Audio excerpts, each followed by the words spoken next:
Sistemi zgjedhor në Shqipëri, pse nuk garanton garë të drejtë për partitë e reja dhe si të ndryshohet për të fuqizuar demokracinë.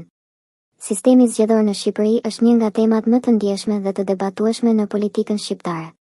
Për dekada me radhë, ai ka qenë nën akuzë për mungesë transparence, padrejtësi dhe favorizim të elitave politike të vjetra, duke penguar rrugën e vendit drejt një demokracie të vërtetë dhe të qëndrueshme.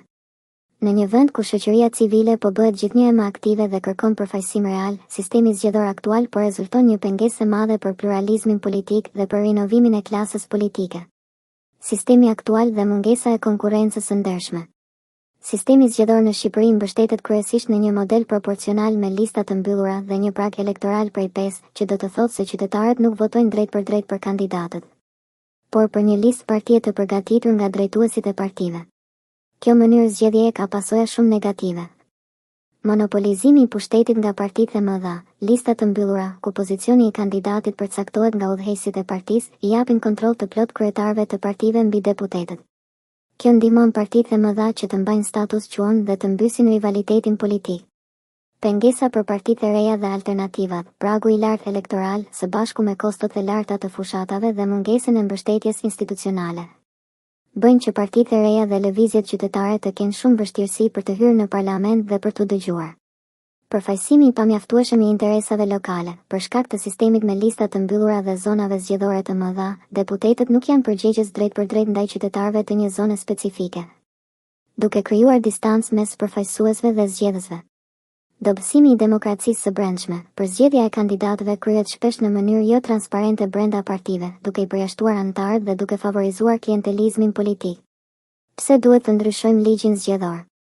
Një sistem zgjedhor që nuk garanton një garë të ndershme dhe që nuk i jep qytetarit mundësinë për të zgjedhur direkt përfaqësuesin e vet është një pengesë për zhvillimin politik dhe demokratik të Shqipërisë. Për të ndrequr këtë situatë, reforma zgjedhore duhet të jetë e thellë dhe gjithëpërfshirëse, duke u fokusuar në këto aspekte.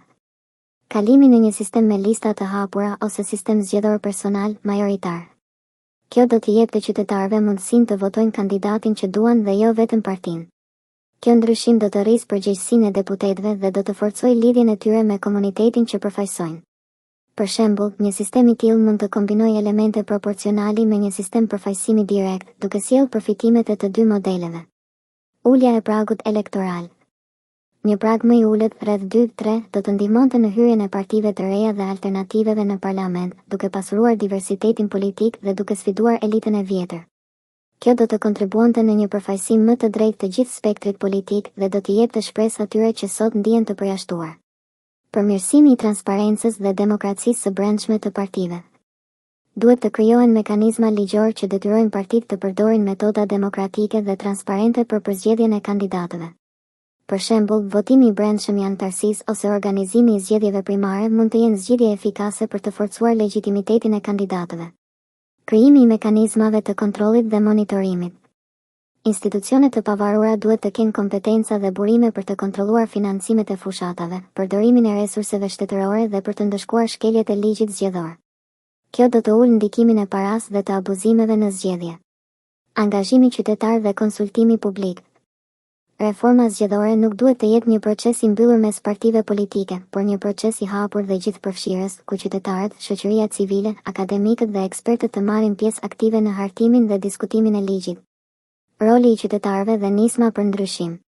Për të realizuar këto ndryshime, qytetarët kanë një rol kyç. Nisma për reformën e sistemit zgjedhor mund të nisë me peticione dhe mbledhje firmash për të detyruar parlamentin të shqyrtojë dhe të miratojë ndryshimet e nevojshme. Kjo është mënyra më efektive për të treguar vullnetin e popullit dhe për të shtyrë institucionet drejt një ndryshimi të domosdoshëm.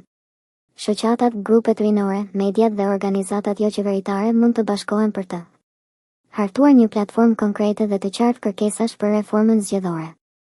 Organizuar fushata ndërgjegjësimi në gjithë vendin, duke shpjeguar qytetarëve rëndësinë e një sistemi zgjedhor të drejtë. Mbështetur proceset e peticionit dhe dialogun me politikanët dhe institucionet. Përfitimet e një sistemi zgjedhor më të drejtë. Një reformë e tillë do të sjellë përfitime të mëdha për Shqipërinë. Rritje e demokracisë dhe përfaqësimit të vërtetë, qytetarët do të ndihen më të përfshirë dhe të dëgjuar, duke zgjedhur përfaqësues që i përfaqësojnë me sinqeritet dhe përgjegjësi. Fuqizimi i institucioneve dhe zvogëlimi i korrupsionit. Deputetët që varen drejt për drejt nga zgjedhësit do të jenë më të ndjeshëm ndaj kërkesave qytetare dhe më pak të lidhur me rrjete klienteliste. Hapja e mundësive për partitë e reja dhe lëvizjet qytetare. Kjo do të pasurojë skenën politike dhe do të sjellë ide të reja dhe freski në politikë.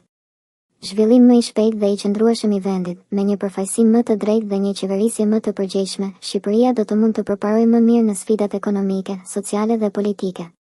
Sistemi zgjedhor është zemra e demokracisë. Në Shqipëri, ky sistem sot pengon garën e ndershme dhe përfaqësimin real të qytetarëve. Reforma e tij është e domosdoshme dhe e pavitueshme për të ndërtuar një shoqëri më të drejtë, transparente dhe demokratike. Kjo kërkon angazhim të përbashkët, qytetarët, shoqëria civile, ekspertët dhe institucionet duhet të bashkëpunojnë për të krijuar një sistem zgjedhor që pasqyron vullnetin e popullit dhe që jep zë të barabartë të gjithë qytetarëve, pavarësisht forcës politike apo pasurisë. Vetëm kështu Shqipëria do të bëhet një vend ku demokracia funksionon në të vërtetë dhe ku e ardhmja është në duart e qytetarëve të saj.